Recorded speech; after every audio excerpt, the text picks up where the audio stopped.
Žmogus medituoti yra atsigulęs, bet dažniausiai jisai tada po kurio laiko užmiega. Dėl to yra siūloma atsisėsti, kad energija tekėtų nuolat per stuburą vertikaliai, o ne horizontaliai. Nes horizontalumas mėgdo žmogų. Jį daro kaip gyvūną. Gyvūno lygio sąmonę daro. Jeigu esi labai ten pabėgiojęs, mažai pavalgęs ir tu tikrai labai aktyvus, tu neužmigsi ir gulėdamas. Yra variantas. Bet to galima medituoti ir po truputį. O dabar gal atėjo laikas pasakyti, nuo ko pradėti. Nes aš čia pasakiau jau tikslą, ar ne, jau čia jau visiškai galutinį tokį variantą, ko mes siekiam. O nuo ko pradėti? O pradėti reikia nuo 5 minučių per dieną. Ryte ir vakare. Variantas yra, Šivananda siūlo, žiūrėti į žvakę. Pasistatyti savo akių lygyje, ne kažkur žemai, bet akių lygyje ir žiūrėti 5 minutės, stebint kvėpavimą ir žiūrėti į žvakės liepsną. Dar pasirodo ne viską pasakiau, dar aš jums norėjau pasakyti meditacijos etapus. Žmonės galvoja, kad plauti indus ir medituoti tai yra labai normalu, arba sėdėti prie jūros ir medituoti, žiūrėti reiškia į jūrą ir jau čia reiškia meditavimas. Arba sako, pamedituokim apie šitą klausimą ten kažkokį. Reiškia, paieškokim atsakymą, ar ne? Kažkiek tai panašiai naudoja tą terminą, nes meditacija vienareikšmiškai reiškia koncentraciją. O koncentracija yra tik tais pirmas laiptelis į meditaciją. Koncentracija yra tik pirmas laiptelis. Kada tu išmoksti laikyti savo koncentraciją vienam taške, tada tą tašką galima perkelti į save. Į savo kažkurią tai aukštesnėje čakrą, mokytojai patarė. Kada išmoksti laikyti dėmesį savyje, stebėti savo kažkurią tai čakrą, būti tenai, būti savyje, jausti kaip tavo kūnas jaučiasi, ar jausti ten tą savo kvėpavimą, ar ten bet kurią, jeigu techniką naudoji, bet kurią praktiką. Jeigu tu sugebi jau tą daryti ilgai, tada jau atsiranda kontempliacija. Tu susitapatini su stebimu tašku. Ir jeigu tu tą tašką būni perkėlęs į save, į savo ar širdį, ar protą, nesmė, į kažkurią tai viršutinę čakrą. Galima ir į žemutinę, tačiau labai kada užsipildai žemutinę čakrą, tada gali ta energija ir išsilieti netyčia. Nes mes pripratę esame per apatinės čakras gyventi. Mums yra labai svarbu saugumas, mums labai svarbu pasitenkinimas, mums labai svarbu valdymas, tai yra pirmos 3 čakros. Mums labai svarbu meilė yra 4 čakra, 5 čakra komunikacija, 6 čakra tiesiog regėjimas, o 7 tiesiog žinojimas. Tai mokytojai patarė į tas viršutinės koncentruotis, į meilės pati žemiausia siūloma, meilės čakra. Nes jeigu tu visus per daug mylėsi, tai nebus blogai. Tai nebus blogai. Negu kad jeigu tu per daug būsi susikoncentravęs į savo saugumą. Supratot, ką aš noriu pasakyti? Tai yra pirma čakra. Tai grįžtant prie, kai tu būni susikoncentravęs į save, tada ir atsiveria visa visuma. Tada ir atsiveria tai, apie ką aš rašiau. Ir mokytojai čia, būtent Šivananda, yra perspėjęs, kad egzistuoja trukdžiai. Egzistuoja trukdžiai meditavimui ir tai gali būti netgi, neskaitant visų fizinių, pavyzdžiui, tu negali sėdėti vienoje vietoje, nes tau skauda kojas. Tu negali medituoti, nes tu nuolat kažkur keliauji. Tu negali medituoti, nes tu tiesiog nesveikai maitiniesi ir neturi energijos. Arba sergi pastoviai. Arba tu labai pavargęs esi, miegi dažnai ir negali medituoti, nes miegas eina. Arba pastoviai pykstėsi su savo artimaisiais ir tiesiog nėra rami dūšia. Ar ne? Arba tiesiog labai daug mėgsti kalbėti ir pletkavodamas tą laiką išnaudoji ne meditacijai. Aha. Čia dar įvardinta savęs teisinimas. Nu, reiškia, nu jo, čia aš labai noriu medituoti, bet nu, čia aš neturiu laiko, nes aš čia labai užimtas, čia labai daug atsakomybės mano gyvenime ir taip toliau. Toks pasiteisinimas gali būti. Arba, tarkim, nu, tiesiog nepajėgus ten ir taip toliau. Netgi žmogus, kuris mano, kad jisai turėtų jau praktikuoti, jis jau supranta, kad tai yra gerai, turėtų praktikuoti meditaciją, jis vis tiek dar gali save pateisinti ir tai yra trukdis. Ir dvasinio mokytojo nebuvimas. Čia yra fizinės kliūtis. Aš labai greitai išvardinau, nes jau iš tikrųjų artėja laikas mums jau 12 valandos meditacijai. Aš jums duosiu šitus lapus kiekvienam ir jūs galėsite prasidėti namo ir pasiskaityti. Ir aš noriu tik tais paminėti, kad yra labai daug kliūčių ir mokytojas įvardina fizinės, mentalinės ir dar sudėtingesnės. Aš jums tiesiog dabar įvardinsiu, ką tik įvardinau fizinės, dabar mentalinės, pyktis, depresija, abejonės, prisiminimai, baimė, godumas, neapykanta, gyvybinės energijos praradimas. Gyvybinės energijos praradimas. Jūs ten visus kitus, man atrodo, supratote, ne? O gyvybinės energijos praradimas turbūt neaišku. Siekiant dvasinių aukštumų, būtina kontroliuoti savo seksualinę energiją. Čia yra vis dėlto mentalinis, įsivaizduokit, dalykas. Praktikuoti brahmachariją. Tai visų jutimų kontrolė. Celibato idėja svetima šiuolaikiniam vakarietiškam protui, tačiau jis yra senovinis ir amžinas visų pasaulio religinių tradicijų aspektas. Sakoma, kad dvasinėme kelyje jau pasiekti 99% rezultatų, jeigu galite kontroliuoti savo jutiminius potyrius. Tai pasiekti sunku, nes jutimai sukelia pasitenkinimą. Visų gyvų būtybių prigimčiai būdinga gimdyti savo palikuonis. Po kvėpavimo tai stipriausias instinktas gamtoje. Seksualinės patirtis atima daug energijos. Brahmacharijos dėka ši energija paverčiama pačia galingiausia jėga, kundalini šakti. Kaip ir minėjau, jeigu mes valdom tą energiją, čia būtų visai atskira paskaita, kaip ją valdyti ir ją tikrai ne aš turėčiau skaityti. Yra žmonės, kas geriau nutuokia, aš žinau tokių žmonių, kas geriau nutuokia, kaip valdyti seksualinę energiją, nors kažkiek tai, jeigu kam bus aktualu, kiek pati esu patyrusi, galėsiu pasidalinti. Ir tai va čia gyvybinės energijos praradimas, kaip matote, čia yra ta gyvybinė energija. Seksualinė energija yra gyvybinė energija, jinai yra naudojama sukurti naują gyvybę. Jeigu mes nekuriam naujos gyvybės, tai mes turėtume tą energiją panaudoti savęs kūrimui ir tobulinimui ir auginimui. Ir yra ištisas mokslas, kaip tai daryti, o toliau pereinama čia dabar šitom lape prie sudėtingesnių meditacijos kliūčių. Ir jos iškyla tada, kai išvardintos kliūtis jau būna įveiktos. Na, dabar skaitysiu. Ambicijos ir troškimai trukdo. Malonumai gimdo skausmą. Nėra nieko tvaraus, todėl viskas praeina. Tap beistris ir abejingas jutiminiams malonumams. Bet čia jau tokie aukšto lygio iš tikrųjų tos kliūtis, ambicijos ir troškimai. Tiesiog, kai tu nori daugiau, negu kad šią akimirką gali turėti, tai trukdo. Pavyzdžiui, žmogus atsisėda praktikuoti, jau aš čia noriu nušvisti per metus laiko, žinai. Nu, ir jis ten per metus laiko nenušvinta. Ai, nesąmonė, čia tos meditacijos, einu geriau gyventi kaip gyvenęs. Ar dar kažko ieškosiu naujo, kitokių dalykų, įdomių, skanių ar greičiau pasiekiamų.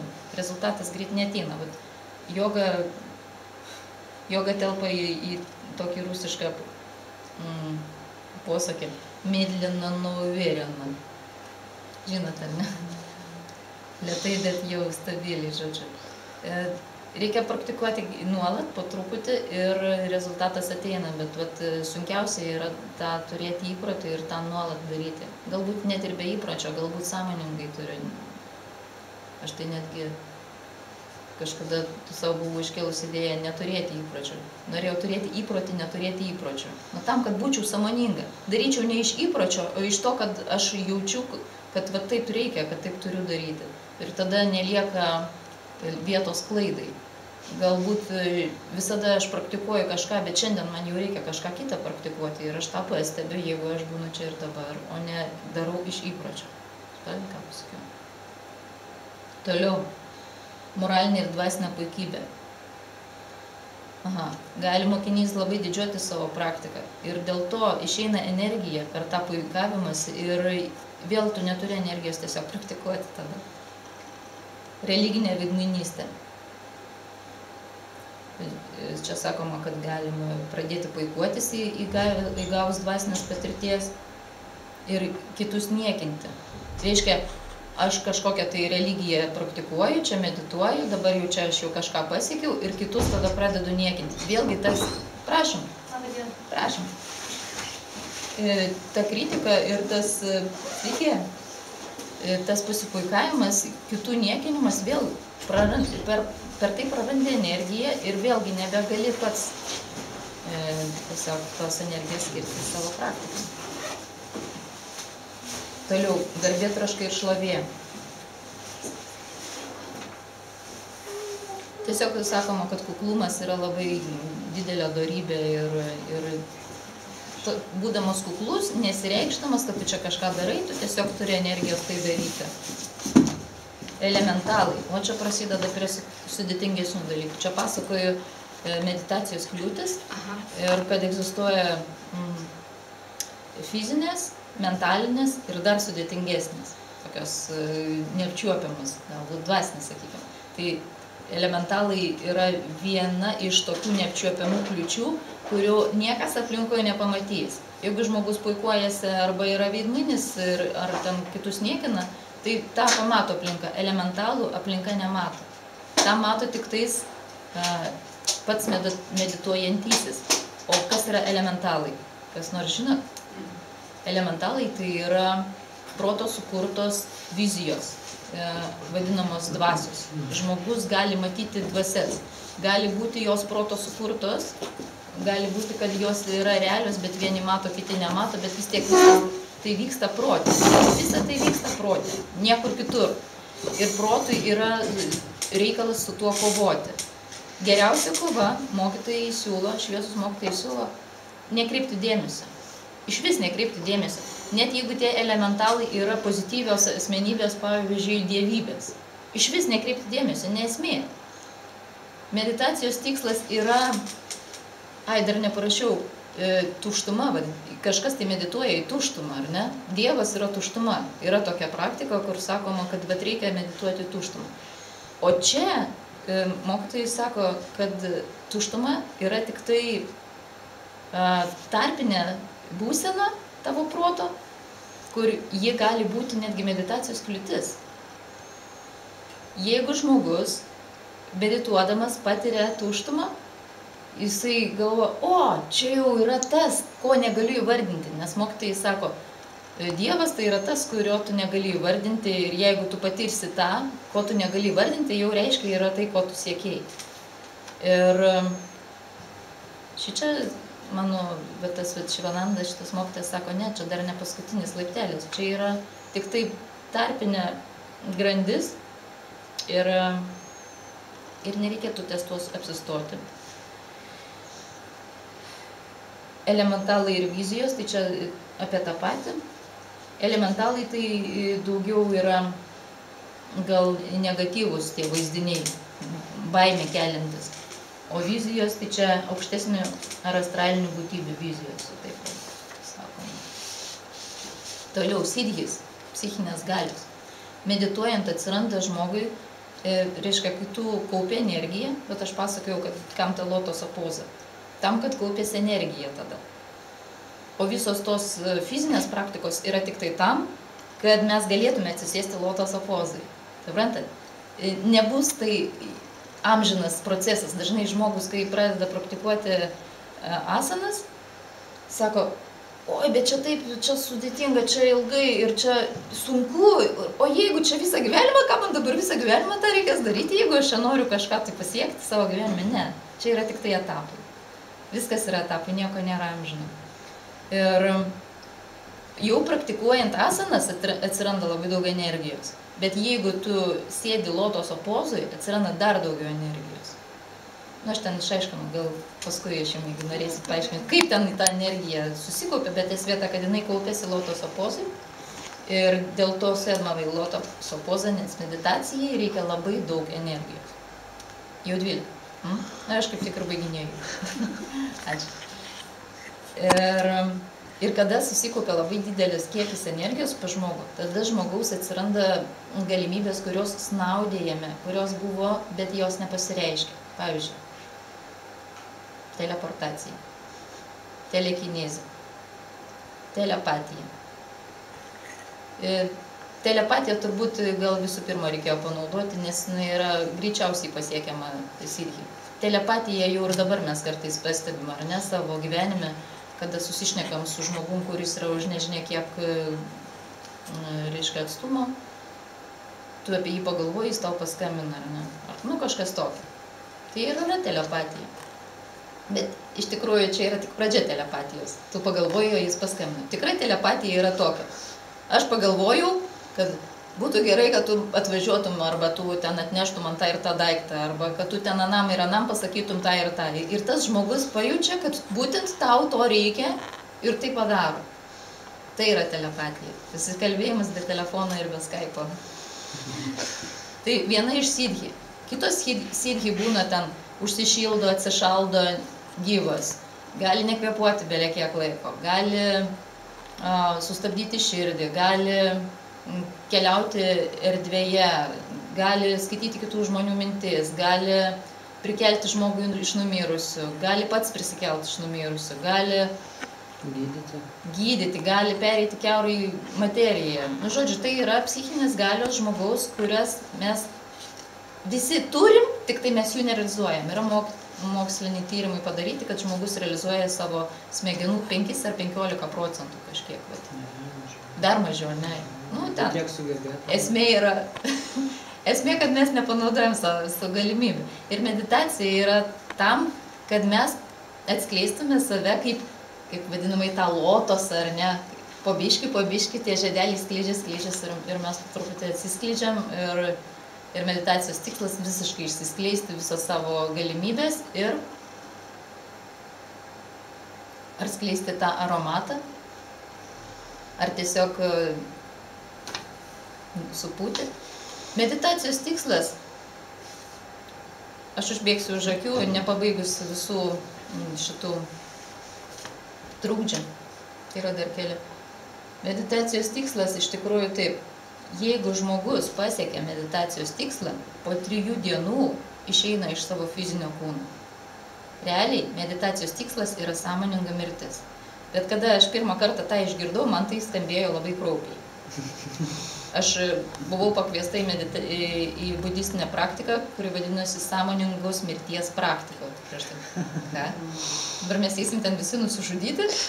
Bet čia buvo protas, o širdis sako, važiuok, viskas bus gerai. Ir aš nuvažiavau, nieks ten nesižudė.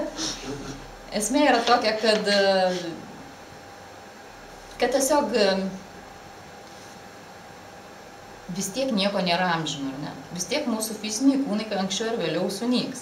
Kas turi pradžią, tas turi ir pabaigą. Bet ar mums sunykti nuo ligų, ar mums sunykti nuo savęs realizavimo?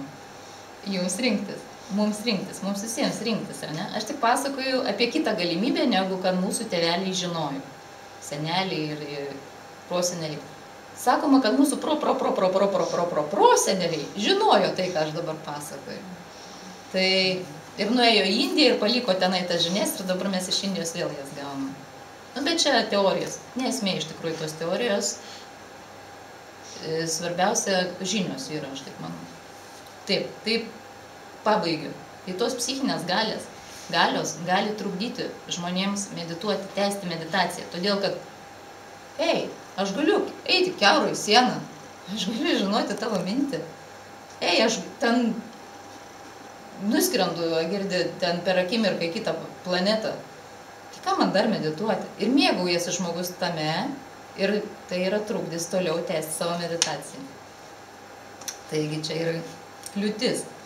Toliau, jau nebėra lietuviško įvardinimo, yra sanskrito kalba kašaja. Ką tai reiškia? Patirto malonumo atmintis subtiliai veikia dvasią, blaškydama ir glumindama protą. Šiam poveikiui atsispirsite nuolatos besigilindami į Dievo prigimtį, siekdami pažinti save. Kas tai yra? Kašaja yra nerealiai didelis malonumas. Jau tokia ramybė, kaip palaima, tokia kaip žmonės galvoja, kad jau po lytinio akto, kai tą palaima, tai jau kažkas panašus. Beje, kažkas panašus. Man atrodo, aš esu patyrus šitą būseną, nes būna taip, kad sėdžiu, medituoju ir taip gerai, ir taip viskas gerai, ir taip nieko netrūksta visiškai. Nesvarbu, kad ten karas kažkur, kad kažkas badauja, kad mano kambarys gal nešvarus, gal kad ten vaikas kažką negero, viskas gerai. Viskas yra taip, kaip turi būti, yra tokia būsena ir viskas. Tokia visiškai susitaikymo su viskuo, visiškai švara, ramybė, viskas gerai vidai. Bet čia pasirodo yra kliūtis meditavimui. Nereikėtų apsistoti ties šitą būseną ir toliau siekti, pažinti Dievo prigimtį arba siekdami pažinti tikrai aš. Toliau, rasavada. Dažnai patyrę aukščiausią palaimą žemesnio lygmens savikalpą samadhi metu mokiniai tarėsi pasiekę galutinį tikslą. Nesustokite, palyginkite savo išgyvenimus su dvasios milžinų ir šventųjų, pasiekusių kosminės sąmonės lygmenį, patirties aprašymus. Čia kažkas panašaus, jau toks didelis malonumas atsiranda, kad jau ten visiškai ištirpsti ir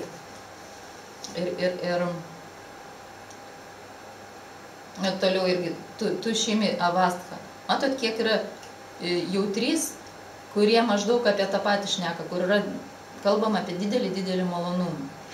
Ir čia reikia nesustoti. Tu šeimi avastha sako, kad tam tikra neutrali būsena, kai protas ramus, praktikuojantysis jie gali supainioti su samadhi. Čia panašu, tiesiog protas ramus ir jau atrodo, kad jau nieko nebereikia siekti. Bet reikia nesupainioti su samadhi, čia taip pat yra. Ši būsena pasikeičia kruopščiai stebint save ir intensyviai medituojant. Toliau, stavha avastha. Proto būsena, kai žmogus iš baimės ar didelio nustebimo tarsi netenka žado. Reiškia, patiri ant tiek kažkokį tai įspūdingą kažką savo sąmonėje, kad tu net netenki žado, tokia būsena ir būni toks. Aš esu mačius tokių dvasinių mokytojų nuotraukų, jie tokie sėdi. Tai reiškia, galbūt toj būsenai nufotkinti. Ir paskutinė, avyaktam, tuštuma. Tuštuma tai yra paskutinė, čia skaito žmogus tiesiog skelbimų lentą. Žodžiu, tuštuma, susitelkim dar, paskutinė. Mūsų pažįstamas. Jis ieško gal jūsų? Žodžiu, paskutinė yra tokia proto būsena, kuri gali būti kliūtis. Tai yra tuštuma. Kai žmogus patiria tuštumą savo protę, kai kurios budistų atšakos sako, kad reikia medituoti tuštumą, ar ne? Ir kai tai irgi yra įmanoma patirti, aš man atrodo, tą būseną irgi esu patyrus. Nelabai galiu pasakyti, kad taip, aš tikrai tai patyriau, nes nežinau, su ko lyginti. Bet man atrodo, kad aš esu patyrus tą būseną. Tiesiog tuščia. Ne tai, kad protas ramus, bet, nemoku įvardinti, žodžiu, tai galim tikrai įvardinti, žodžiu, tik tais tuštuma. Patiri tą būseną ir nieko, toksai laikinas, momentinis galbūt patyrimas. Ir čia irgi sako, nereikia užsiakcentuoti, jisai irgi praeina. Ir kiekvienas turime įveikti šią vienatvę. Tuštuma tai paskutinė kliūtis, kurią turime įveikti, tai visą apimantis vienatvės jausmas. Vienatvės. Jo, yra tas jausmas. Viskas viena, viskas turi savo vieną ir tą pačią pradžią, viskas į vieną ir tą patį nueina. Toks pajūti tą visą, kaip sakyti, visą tą katilą, kame čia mes verdame ir, ir tiesiog būni. Tokia. Lyg tai ir viskas yra, bet lyg ir viskas nesvarbu arba viskas vienodai svarbu, sakykime taip. Tai va tokia būsena ir ją reikia įveikti, o ryžto galime pasisiekti tik iš savo sielos. Ir čia dar toksai palinkėjimas, visuomet atminkite vienatinį mūsų širdžių valdovą, visą persmelkinti jo buvimą. Pažinkite save patį. Širdžių valdovą, ne? Pažinkite save patį. Tai čia jau tokia nuoroda, kad esame širdyje tarsi. Mes galime jausti. Bet ką aš norėjau pasakyti, kad mes negalime išprotauti, kas yra, va tai, ką aš ten viršui parašiau. Bet mes galime taip patirti, pajausti. Ir dar sakoma, kad visų šviesių mokytojų reikalas yra nuleisti mokinio protą į širdį. Kada tu žinai, ko siekti ir tą pradedi jausti, ko tu sieki. Neišanalizuoji ir neapsvarstai, o pradedi jausti, patirti tai. Va tai ir yra... Va tai ir yra visų mokytojų tikslas, mokinių atžvilgiu. Tiesiog padėti mokiniams pajausti tai, kas yra, tai, kas nuolat egzistavo ir egzistuos. Ir dar sako, telydi jūs amžinas džiaugsmas, palaima, nemirtingumas, ramybė, garbė ir taurumas. Tai čia yra žinutė iš mano vieno iš dvasinių mokytojų, tai Šivanandos, jo ten yra ir paveikslas, ir knyga, netgi jeigu norėsit kažkada galite ir pasivartyti. O aš dabar prisiminiau dar vieną Dievo pavadinimą ir jį užrašysiu. Tai yra Sačitananda. Labai ilgas, tai aš čia parašysiu. Sat, Čit, Ananda. Atmanas dar yra, ne? Vo. Paramatmanas.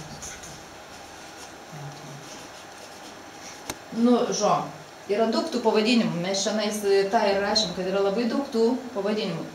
Sat, šventas, Čit siela, o Ananda visur... Ką reiškia Ananda? Visur esantis ir viską žinas. Žodžiu, Sačitananda reiškia visur esantis ir viską žinas.